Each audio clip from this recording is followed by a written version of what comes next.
Bonjour à toutes et à tous, très heureux de vous retrouver en ce mercredi 26 février.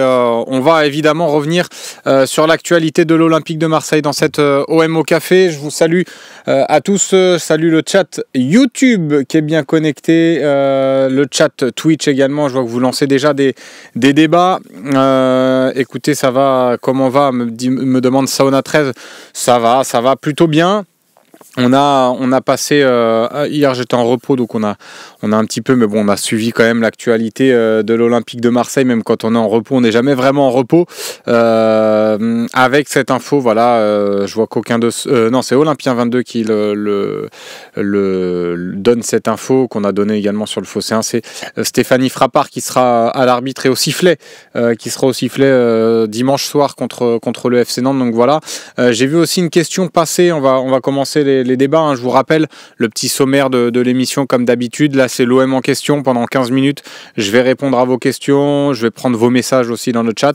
Après, on fera une partie décryptage. Mon décryptage ce matin sera sur Ismaël Benasser. Et la partie des appels, à vous la parole. Donc voilà, on prendra le temps, on prendra 2-3 appels ce matin. Hugo Hernandez, merci pour ton message, salut à tous. Donc je voulais prendre un message parce que j'ai vu une question de Nad, il me semble, si je me souviens bien, avant l'émission, c'était voilà, Nad 13 083. Si les arbitres portent plainte, ils ne pourront plus nous arbitrer. Si, puisque bon, en plus Stéphanie Frappard va arbitrer l'OM ce week-end. Et puis la différence, c'est que les arbitres ne vont pas porter plainte contre l'Olympique de Marseille, mais contre un homme, contre Pablo Longoria. Donc ça n'aura pas d'incidence sur leur présence sur le terrain et pour arbitrer l'OM. Donc je pense pas qu'il y aura de soucis. Interdiction d'approcher les victimes à moins de 200 mètres. Il faut des arbitres étrangers. Non, mais après voilà, il faut aussi que ça se calme, que ça se tempère. Il faut pas que ça prenne voilà, des proportions trop importantes, même si ça les a déjà, on est déjà rentré dans ce circuit-là un petit peu, parce que mais ça revient à la nomination de Jérémy Stina. C'était pas une bonne idée. Je l'avais dit avant, je l'ai maintenu après. Pour moi, c'était faire un doigt d'honneur à la direction que de le mettre alors qu'il y avait une procédure en cours. C'était pas intelligent, c'était pas le mettre lui dans les bonnes conditions. Aujourd'hui, il est sorti du bois un petit peu pour parler et dire que voilà, il souffrait un petit peu depuis ce match contre Auxerre, mais évidemment après ça reste un être humain aussi. Il a subi des menaces, peut-être des menaces de mort aussi. Donc voilà, c'était pas intelligent de le faire arbitrer ce match-là. Je suis même pas sûr que lui il avait envie forcément de l'arbitrer. C'était une mauvaise décision et ce qu'on craignait est arrivé. Donc voilà, la moindre décision un petit peu litigieuse qui allait être prise en notre défaveur, ça allait prendre des proportions énormes. Fallait s'y attendre. Donc et c'est là où je regrette vraiment cette nomination-là et que la Ligue a une responsabilité aussi là-dedans. Même si après, voilà, on peut revenir sur les propos, il aurait dû se calmer, essayer de prendre un peu de hauteur et pas balancer ce genre de termes, la corruption notamment. Mais on savait très bien que en mettant cet arbitre-là, s'il y avait une situation, une action litigieuse, ça allait péter. Il fallait s'en douter. Et je pense quelque part, il recherchait peut-être ça aussi. Pablo aurait dû prendre une tisane, exactement, la fameuse. Si on prend un peu de recul, tu penses pas qu'on fait un peu les Calimero, Perdo de la Pampa? Alors, j'en discutais un petit peu sur MyPhocéen. J'ai répondu à quelques messages qu'on m'a posés là ces derniers jours et j'ai pris le temps d'y répondre ce matin. Moi, c'est quand même une saison. Il y a des saisons où voilà, il y a des erreurs d'arbitrage. Tu peux en trouver sur d'autres terrains, pour d'autres équipes. Là, c'est quand même sur 23 matchs, on a à au moins 13 ou 14 matchs où il y a eu des erreurs en notre défaveur. Alors il n'y a pas forcément toujours eu des conséquences parce qu'il y a eu des matchs qu'on a réussi à gagner. On pense au match contre Lyon, le match contre Rennes, notamment le match contre Brest aussi, où il y a un penalty un peu litigieux. Donc ça fait quand même beaucoup, c'est l'accumulation. Il y a eu aussi l'histoire avec Mehdi Benatia qui prend cher. Il y a aussi sur les médias nationaux parfois une cabale contre l'OM. On n'hésite pas à tomber sur le club, à avoir des propos parfois même insultants contre l'OM. Donc c'est un tout aussi. C'est un tout qui, moi je comprends les supporters dont on fait partie. Après Perdo de la Pampa, peut-être que tu as un autre avis et tu as le droit, mais moi j'ai vraiment cette sensation-là aujourd'hui, et Romain Hering le disait et on a parlé dernièrement, ou en tout cas on en a parlé ensemble, je ne sais plus s'il l'a dit en émission, mais on a vraiment cette sensation-là d'être seul, un petit peu seul contre tous, et à chaque match il y a des erreurs. Pas plus tard que contre Saint-Etienne, tu gagnes 5-1 mais on te refuse un but, tu comprends pas comment. Donc moi j'ai vraiment l'impression que cette année, non, on fait pas vraiment les caliméros. Il y a peut-être des saisons où on s'est senti persécuté un petit peu pour rien, mais là, cette saison-là, je trouve que c'est assez criant, honnêtement. Tiens, il y a une pétition visiblement qui va être signée pour l'arbitrage. Non, mais il ne faut pas tomber là-dedans non plus. Que l'arbitre ne soit pas bien noté s'il utilise la VAR, ne pas mettre des arbitres concurrents de l'équipe sur le terrain à la VAR, mettre des règles claires pour les techniciens de la VAR. Et puis aussi, voilà, cet opérateur VAR qui est rentré aussi dans les discussions dernièrement. Donc c'est un ensemble. Moi, je ne trouve pas qu'on fasse les caliméros cette saison. Sur le penalty, tu vois, on peut contester les décisions de Auxerre-OM. Il y a eu moi Merlin, j'ai encore du mal à me dire est-ce qu'il y a vraiment penalty, est-ce qu'il y a contact. J'ai pas l'impression qu'il simule en fait. Quant à Merlin, sa chute paraît assez naturelle. Mais par contre, pour moi, le jaune de Cornelius, il n'y a pas jaune, et ça, je le maintiens. Mika OM, t'écoute les gens sur les plateaux TV, on est totalement parano, sauf qu'ils jouent volontairement les malhonnêtes, car on ne dénonce pas des complots, mais surtout de l'incohérence dans l'arbitrage d'un match à un autre, comme s'il n'y avait aucune règle et que chaque arbitre fait comme il veut. Ouais, non, mais c'est ça, c'est le manque d'uniformité aussi dans les décisions qui pose question. Et tu vois, par exemple, là, moi, je comprends pas que Cornelius, parce que certains supporters de l'OM m'ont dit que je manquais d'objectivité sur le contact de Cornelius, où j'ai dit que pour moi il y avait pas faute.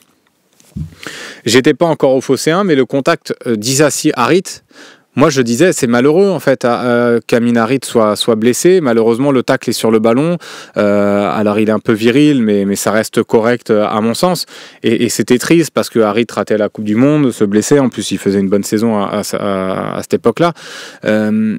J'étais pas sur le Phocéen, donc forcément on m'avait pas entendu dire ça, mais je suivais évidemment les matchs de l'OM en tant que supporter de l'OM, et j'avais des discussions avec ma famille, avec mon père surtout, mon frère.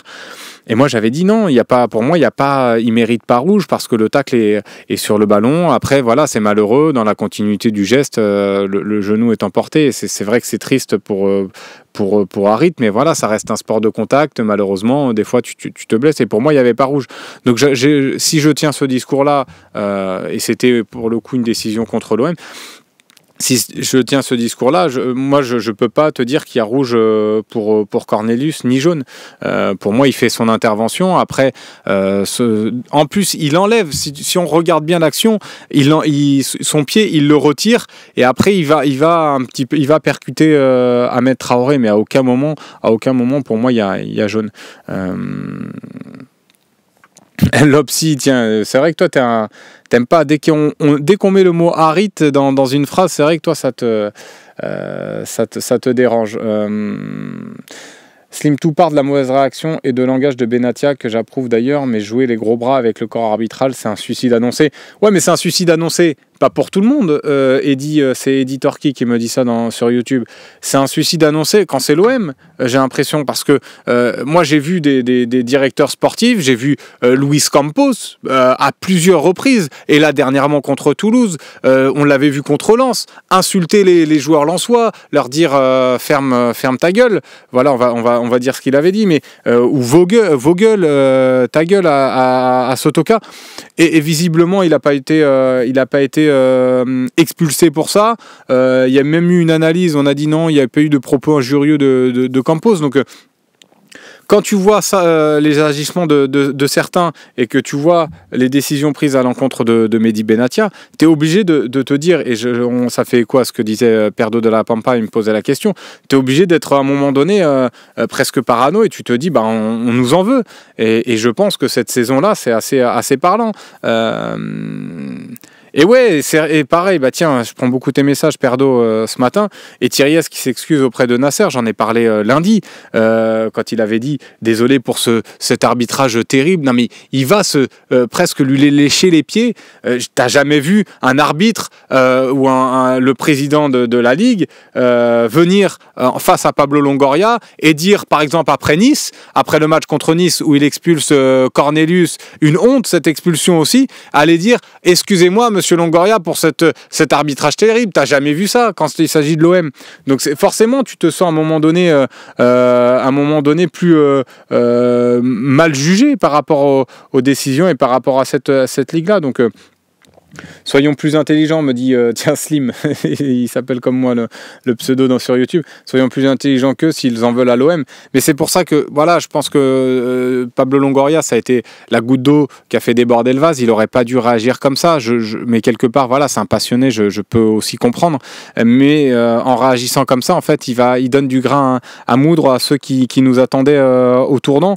Et aujourd'hui, tu vois, il s'en donne à cœur joie, que ce soit dans les médias ou que ce soit même là la Ligue, il s'en donne à cœur joie. Donc Tweety qui dit arrêtez de pleurer, parler de football. On peut parler de football, après là je réponds aux questions, ça concerne beaucoup l'arbitrage, mais on parlera de football dans la deuxième partie de toute façon avec le décryptage sur Ismaël Benasser. Je vous donnerai un petit peu mon avis sur ce joueur-là et tout ce que je lis aussi depuis ce match contre Auxerre qui me dérange un petit peu.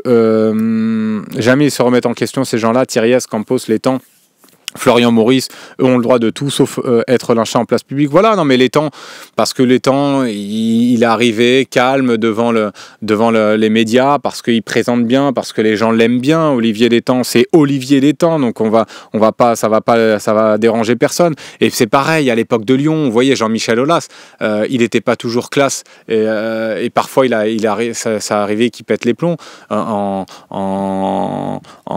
parfois traitant un peu les arbitres. Et on n'a jamais eu ce genre de terme de voyous dans les médias. Donc là aussi, là, je fais par rapport à ça j'inclus aussi Benatia dans le truc. Donc, mais bon, voilà, c'est vrai qu'il faut, comme le disait Tweety tout à l'heure, il faut aussi parler un petit peu de football. Là, j'espère que ça va un petit peu se calmer et s'apaiser parce que il faut pas que ça ait un impact sur le groupe. Faut pas que la saison nous lâche bêtement alors qu'on est deuxième, qu'on fait dans l'ensemble une plutôt bonne saison. Donc il faudrait pas que ça vienne un peu gâcher notre histoire cette saison-là. Il y a quand même quelque chose à aller chercher. Greenwood pas en forme, je veux voir les deux Amine Gouiri, Amin Harit, les deux Amine. Ah oui, tu nous dis Tweety. Oui, après Harit, faut voir aussi dans quel état de forme il est. Là, il retrouvait le groupe ce week-end.